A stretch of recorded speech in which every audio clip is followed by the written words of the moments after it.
Hello student, আজকের এই ভিডিওর মাধ্যমে ক্লাস 9 রায়মার্টিন প্রশ্নবিচিত্রা সেকেন্ড ইউনিট টেস্টের জীবনবিজ্ঞান বিষয়ে প্রশ্নবিচিত্রার যে লাস্ট স্কুলটি রয়েছে 12 নম্বর স্কুল সোনারপুর বিদ্যাপীঠ, এই লাস্ট স্কুলের সমস্ত বিভাগের সমস্ত কোশ্চেনের উত্তর সম্পূর্ণ নির্ভুল সহকারে তোমাদের সঙ্গে শেয়ার করব। তাই তোমরা ভিডিওটি স্কিপ না করে লাস্ট পর্যন্ত দেখতে থাকো। তো 12 নম্বর স্কুলে বিভাগ কতে যে কোশ্চেনগুলো রয়েছে, ফার্স্ট কোশ্চেন এমসিইউগুলো, প্রদত্ত কোনটি সালোক সংশ্লেষের উপাদান নয়? সালোক সংশ্লেষের সময় কোন উপাদানটি প্রযোজ্য নয়? অপশন সি হবে সঠিক উত্তর, অক্সিজেন।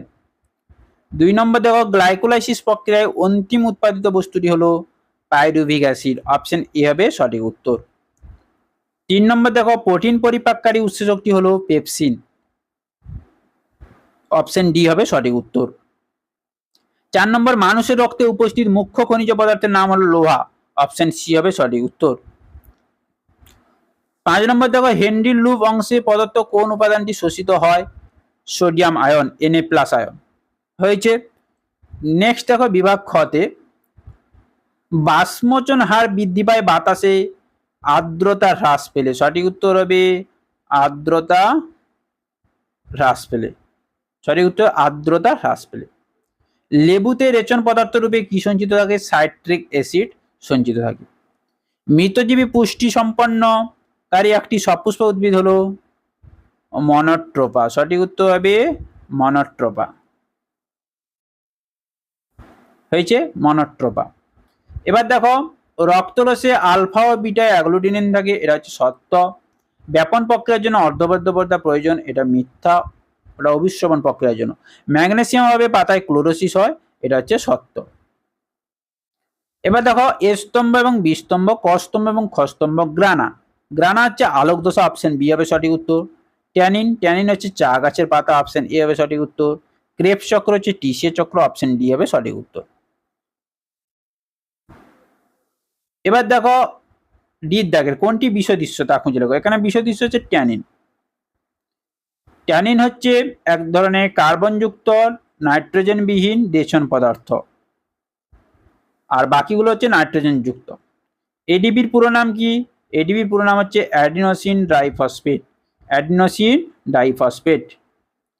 নিচে 4টি বিষয়ের মধ্যে 3টি একটি বিষয়ের অন্তর্গত, নেফ্রনের অন্তর্গত এই বাকি 3টি বিষয়। সঠিক উত্তর হবে নেফ্রন। কোন প্রাণীর দেহে অতিরিক্ত বায়ুথলি দেখা যায়? অ্যাভিসিন, পায়রা। সঠিক উত্তর হবে পায়রা হয়েছে। এবার দেখো বিভাগ গ। বিভাগ গতে যে এবং বিভাগ ঘতে যে কোশ্চেনগুলো রয়েছে, প্রত্যেকটি কোশ্চেনের অ্যান্সার নিচে দেওয়া আছে, দেখে নাও। বিভাগ গতে দেখো, সালোক সংশ্লেষে জলের দুটি ভূমিকা। ভূমিকাগুলো দেওয়া আছে এখানে, দেখো না, হাইড্রোজেন দাতা এবং অক্সিজেন উৎপাদনের মাধ্যমে সালোক সংশ্লেষে জলের দুটি কি ভূমিকা পালন করছে, দেখে নাও, স্ক্রিনশট মেরে রাখতে পারো। পদার্থ উপাকারগুলি উৎস এবং অর্থগতিক গুরুত্ব। কুইনাইন হচ্ছে সিঙ্কোনা গাছের ছাল থেকে পাওয়া যায়, ম্যালেরিয়া রোগে প্রতিষেধক হিসেবে ব্যবহৃত হয়। রেসারপিন হচ্ছে সর্পকান্তা গাছের মূল থেকে পাওয়া যায়, উচ্চ রক্তচাপ কমানোর জন্য এই ওষুধ তৈরিতে ব্যবহৃত হয়। ব্যাপন ও অবিশ্রবণের পার্থক্য। ব্যাপনের ক্ষেত্রে কোনো পর্দার প্রয়োজন না, অবিশ্রবণের ক্ষেত্রে অর্ধবৃত্ত পর্দার প্রয়োজন হয়। ব্যাপনের ক্ষেত্রে বেশি ঘনত্বের স্থান থেকে কম ঘনত্বের অণুতে ছড়িয়ে পড়ে, এবং অবিশ্রবণের চেয়ে কম থেকে বেশি ঘনত্বের দ্রবণে ছড়িয়ে পড়ে।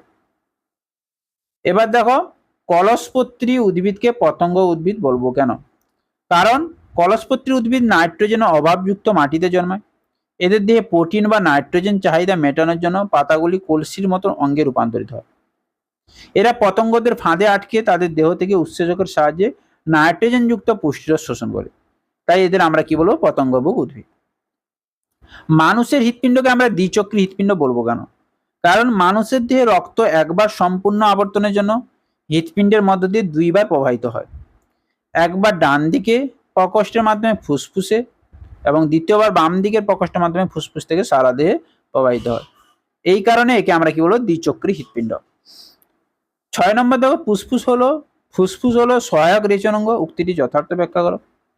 ফুসফুস প্রধান রেচনাঙ্গ না হলেও শরীরের কোষীয় বিপাকের ফলে উৎপন্ন ক্ষতিকারক গ্যাসীয় বর্জ্য পদার্থ, কার্বন ডাইঅক্সাইড এবং কিছু পরিমাণ জলীয় বাষ্পকে নিঃশ্বাসের মাধ্যমে দেহের বাইরে নির্গত করতে সরাসরি সাহায্য করে। তাই এটি একটি সহায়ককারী রেচন অঙ্গ। রক্তঞ্জনে সাহায্য করে এমন দুটি প্লাজমা প্রোটিনের নাম, একটি হচ্ছে ফাইব্রিনোজেন আর একটি হচ্ছে প্রোথ্রম্বিন।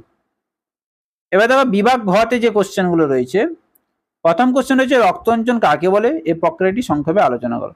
এটা তোমাদের বইতেও পেয়ে যাবে, এখানেও দিয়ে দিয়েছি, এখান থেকে স্ক্রিনশট মেরে রাখো তোমরা। মাংসের পরিপাক এবং মৃতজীবী পুষ্টির পার্থক্য। মাংসের পরিপাক পদ্ধতি দেখে নেওয়া যাক। কোশ্চেনটি কি দেওয়া আছে, তুমি মাংসকে খাদ্য হিসেবে গ্রহণ করলে তোমার পরিপাক নালীতে কিভাবে পাচিত হবে তা বর্ণনা করো। মৃতজীবী ও মিথজীবী পুষ্টির মধ্যে পার্থক্য লেখো। দেখে নাও। তো দেখে নাও মাংসের পরিপাক পদ্ধতি। মাংস মূলত প্রোটিন ও ফ্যাট জাতীয় খাদ্য, তাহলে মুখ্য বিবরে কিভাবে মাংস পাচিত হচ্ছে, পাকস্থলীতে কিভাবে এবং ক্ষুদ্রান্তে কিভাবে, এখানে সম্পূর্ণ অ্যান্সার দেওয়া আছে, দেখে নাও, স্ক্রিনশট মেরে রাখো। এবার দেখো মৃতজীবী এবং মিথজীবী পুষ্টির পার্থক্য। মৃতজীবী হচ্ছে পচা গলা মৃতজৈব পদার্থ থেকে পুষ্টি রস শোষণ করে, আর মিথজীবী হচ্ছে দুটি জীবে একে অপরকে সাহায্য করে পুষ্টি উপাদান গ্রহণ করে। মৃতজীবী হচ্ছে দুটি জীবের একত্রে বেঁচে থাকার কোনো বাধ্যবাধকতা নেই, কিন্তু মিথজীবীর ক্ষেত্রে দুটি জীবের একত্রে সহাবস্থান করা আবশ্যক। সালোকসংশ্লেষের অন্ধকার দশার ঘটনাগুলি সংক্ষেপে আলোচনা করো। দেখে নাও, ঘটনাগুলো দেওয়া আছে।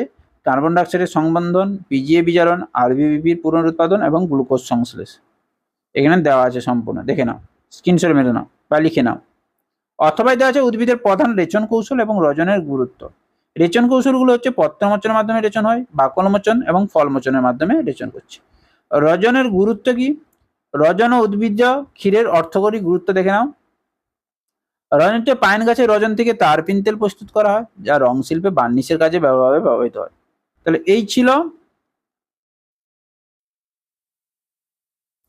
সমস্ত বিভাগের অ্যান্সার।